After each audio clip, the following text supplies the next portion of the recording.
아멘.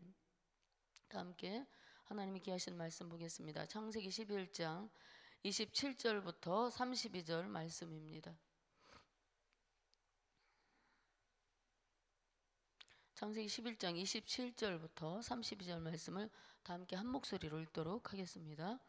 달의 족보는 이러하니라. 데라는 아브람과 나홀과 하란을 낳고 하란은 롯을 낳았으며 하란은 그 아비 데라보다 먼저 고향 갈대아인의 우르에서 죽었더라. 아브람과 나홀이 장가들었으니 아브람의 아내의 이름은 사렘이요 나홀의 아내의 이름은 밀가니 하란의 딸이요 하란은 밀가의 아버지며 또 이스가의 아버지더라. 사레는 임신하지 못하므로 자식이 없었더라. 데라가 그 아들 아브람과 하란의 아들인 그의 손자 롯과 그의 며느리 아브람의 아내 사레를 데리고 갈대아인의 우르를 떠나 가나안 땅으로 가고자 하더니 하란에 이르러 거기 거류하였으며 데라는 나이가 205세가 되어 하란에서 죽었더라. 아멘. 오늘 창세기 11장 27절부터 32절은 창세기의 어떤 제1부라고 할 수 있는 천지창조의 역사의 결론 부분이고, 창세기의 제2부라고 할 수 있는 아브라함, 이삭, 야곱, 요셉이 이어진 족장시대를 여는 서막과 같은 서론이라고 우리가 할 수 있을 것입니다. 본문에서는 데라의 계보를 구별하여 소개한 다음에 두 사람의 죽음을 이야기하고 있습니다. 이 아브라함의 고향인 갈대아 우르는 고대의 정치, 경제, 문화의 어떤 중심지라고 할 수 있는 메소포타미아의 한 도시의 성읍이었습니다. 이곳에는 주로 우상 숭배가 굉장히 많이 성행했는데 달신을 숭배하는 것이 유행했었고요. 또 그 도시가 상거래의 중심 지역인 어떤 특수한 그런 지역이다 보니까 수많은 우상들이 그 지역으로 수입되어지는 그런 경향이 있었다고 보고 있습니다. 그러다 보니까 그 지역에 어떤 직업이 성행했겠습니까? 바로 우상을 만들어 파는 그런 직업들이 많았을 것입니다. 노아 홍수 후에 세상에 하나님을 모르는 문화가 이제 만연하게 되었고, 특히 데라 역시도 우상을 섬기던 사람이었던 것입니다.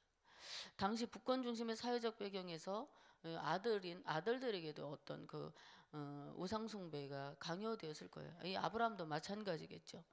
데라 가정의 우상을 섬긴 일에 대해서는 창세기 15장 7절에 하나님께서 이렇게 직접적으로 말씀하셨어요.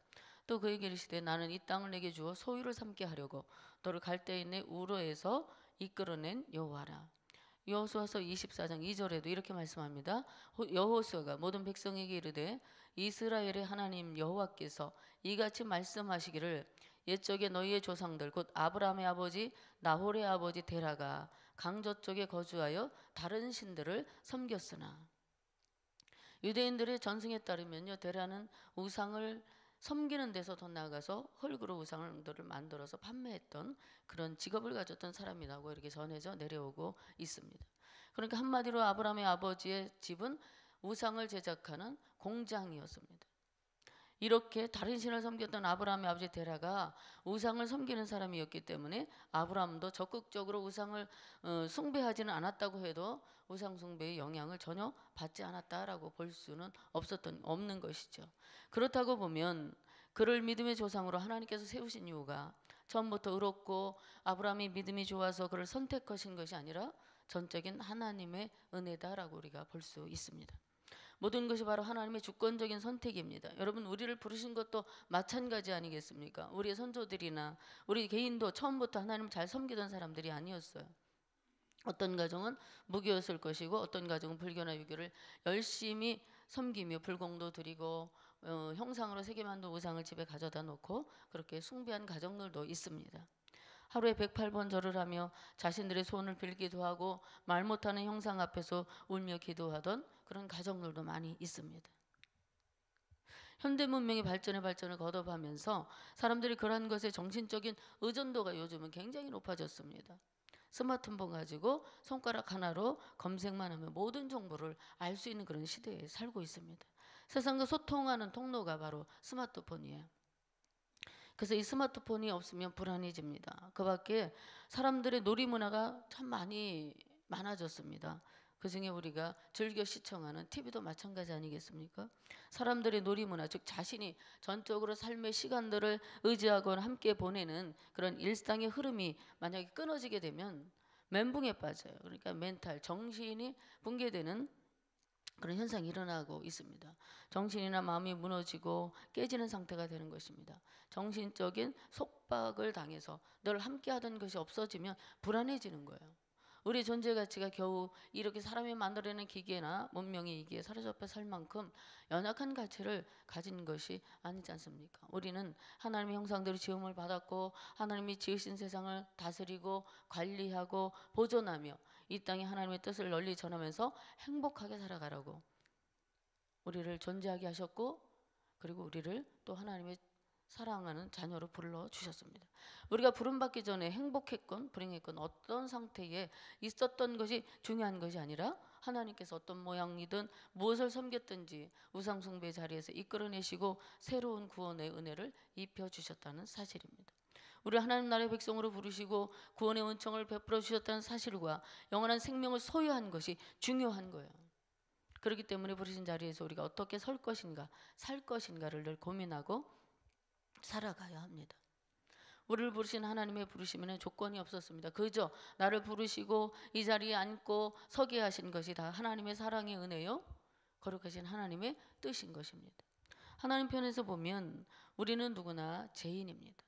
의인은 없나니 하나도 없다라고 로마서 3장 10절에 말씀하고 있습니다. 그러므로 우리 중 누구도 자신의 의를 자랑할 수 없습니다. 나 같은 죄인 살리신 주 은혜 놀라와 잃었던 생명 찾았고 광명을 얻었네. 큰 죄악에서 건지신 주 은혜 고마워. 나 처음 믿은 그 시간 귀하고 귀하다.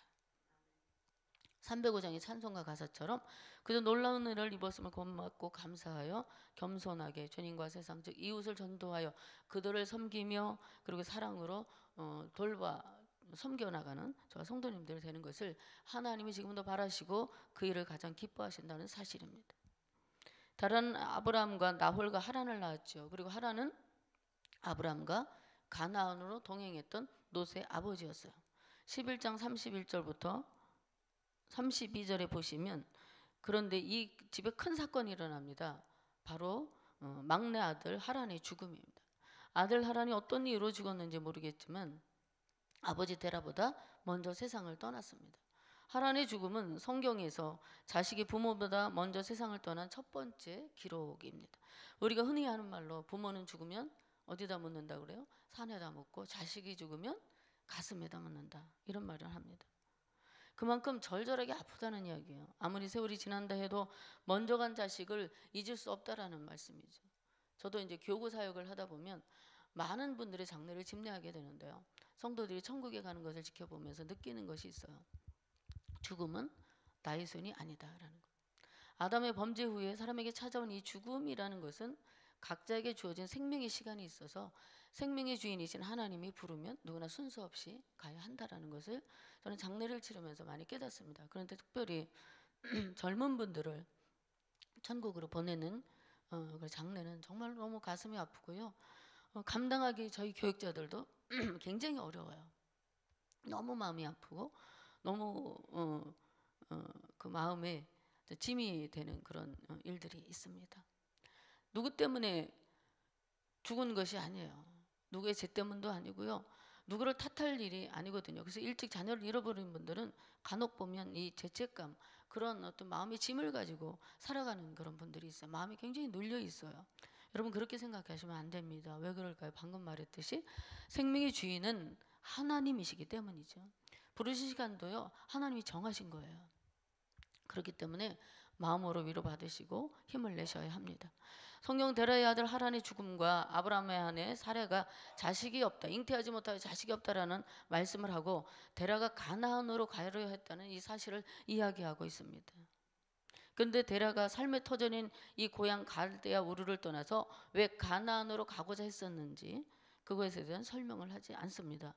아브라함을 소명하셨었는지 아니면 데라에게 하나님의 부르심이 있었는지 아니면 아들의 죽음과 임신하지 못하는 자부의 문제 등으로 마음의 변화가 일어나서 하나님을 두려워하는 마음이 일어났었는지는 모르겠지만 아브라함의 아버지 데라는 아브라함과 며느리 사레 그리고 죽은 아들 하란의 아들인 그 손자 롯을 데리고 아픔과 고난의 장소인 갈대 우르를 떠나 가나안으로 가려고 과감하게 길을 떠나게 됐습니다.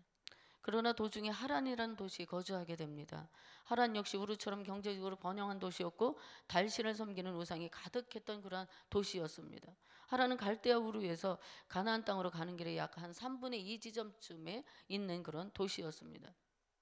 데라는 갈대아 우르를 떠났지만 처음 목표대로 끝까지 진행하지 못했습니다.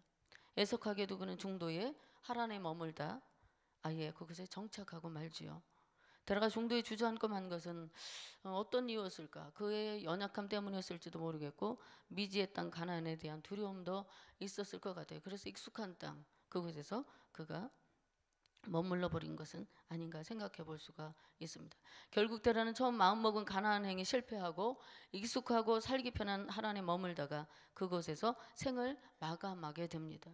그런 상황들 후에 하나님은 아브라함을 통해 당신의 뜻을 펼치시기 위해서 아브라함의 아버지 데라를 데려가심으로 그에게 더 이상 갈대아 우르나 하란이라는 본토와 이런 관계에 연연하지 아니하도록 당신의 계획과 방법에 따라 아브라함을 창세기 12장에서 부르시는 장면이 나옵니다. 결국 모든 일은 새로운 국가와 신앙의 거룩한 계보를 세우시기 위한 하나님의 방법이었다라고 우리는 생각할 수 있을 것입니다.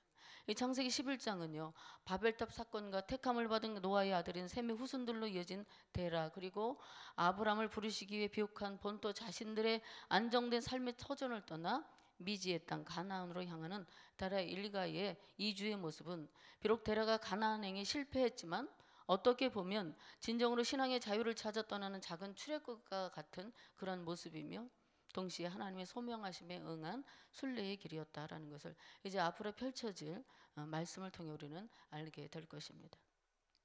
하나님께서는 새로운 국가를 형성하시려고 이 한 가정 즉 아브라함의 가족을 우상 숭배가 만연했던 그 땅 갈대아 우르에서 이끌어내셨던 것입니다. 우리 자신도 우상 숭배의 자리에서 불러내 주신 하나님의 뜻을 깊이 깨닫고 부르신 은혜에 감사할 수 있기를 바랍니다. 분명히 죄악이 가득한 세상에서 하나님께서 우리를 부르신 목적이 있다는 것과 극심한 고난의 자리가 때로는 또 다른 하나님의 계획 속으로 우리를 이끄시는 축복으로의 부르심일 수도 있다는 것을 우리는 이 데라 가족의 상황을 통해서 잠시 교훈을 얻을 수가 있습니다.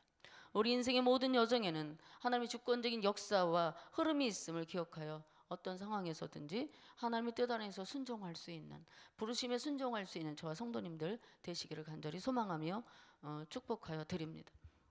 우리 함께 기도하겠습니다. 아버지 하나님, 오늘 이 새벽에 주신 말씀처럼 오늘도 역사의 흐름 한가운데는 분명히 하나님의 섭리와 뜻이 있음을 알게 하여 주시고 시대를 분별하는 지혜와 믿음의 눈을 우리 모두에게 허락하여 주시옵소서. 우리를 소명하시면은 하나님의 거룩한 부르심과 목적이 있음을 믿습니다. 하나님께서 우리와 우리 가정을 통해 기하신 일들을 나타내 보여 주시옵소서. 말씀에 순종하는 믿음을 우리에게 주시고 가정과 가문이 크게 복을 받는 놀라운 은총을 허락하여 주옵소서. 오늘도 기도하시는 성도들의 부르짖음에 응답해 주시고 삶의 자리를 고쳐 주시옵소서. 건강도 주시고 물질도 자녀들을 향한 소원도 주님께서 책임져 주실 줄로 믿습니다. 감사드리며 예수님의 이름으로 기도하옵나이다. 아멘. 우리 다 함께 우리에게 공동기도문 교육입니다. 10년 20년 아니 주님 재림하실 때까지 내다보며 다음 세대를 사랑으로 품고 세워가게 하옵소서.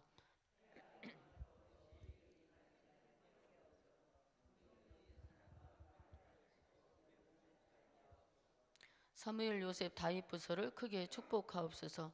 청년부 싱크를 힘차게 하옵소서. 다음 세대를 아끼며 기도와 섬김으로 길러내게 하옵소서. 교회와 사회의 미래를 말씀으로 열어가게 하옵소서. 아멘. 다 같이 주기도문 하시겠습니다. 하늘에 계신 우리의 아버지, 아버지의 이름을 거룩하게 하시며 아버지의 나라가 오게 하시며 아버지의 뜻이 하늘에서와 같이 땅에서도 이루어지게 하소서. 오늘 우리에게 일용할 양식을 주시고 우리가 우리에게 잘못한 사람을 용서하여 준 것 같이 저를 용서하여 주시고 우리를 시험에 빠지지 않게 하시고 악에서 구하소서. 나라와 권능과 영광이 영원히 아버지의 것입니다. 아멘. 우리가 오늘 함께 들으실 공동 기도 제목입니다. 지금 들은 말씀이 내 삶으로 이어지게 하옵소서. 어제 등록한 새가족들에게 평안을 주시고 잘 정착하게 하옵소서. 한 주간 동안 교회와 성도들의 가정을 지켜주시고 평안으로 인도하소서. 교구별 대신방을 통하여 가정마다 복을 받게 하시며 은혜와 사랑이 넘치게 하소서. 그리스도의 성품 담기 사랑사람 프로젝트를 통해 행복한 교회 되게 하소서. 몸과 마음의 아픔을 겪고 있는 환우들이 치유되게 하옵소서. 시애틀 린두에 세워진 노거스 나우페교회 및 미션센터를 축복하소서. 교구별 VIP 초청주의를 통해 하나님의 구원의 역사를 이루어 주소서. 한반도와 주변의 국제정세 가운데 함께 하시고 이 땅에 하나님의 평화가 임하게 하소서. 공동 기도 제목과 각자 가지고 오신 기도를 하나님 앞에 아뢰시고 자유롭게 삶의 자리로 나가도록 하겠습니다.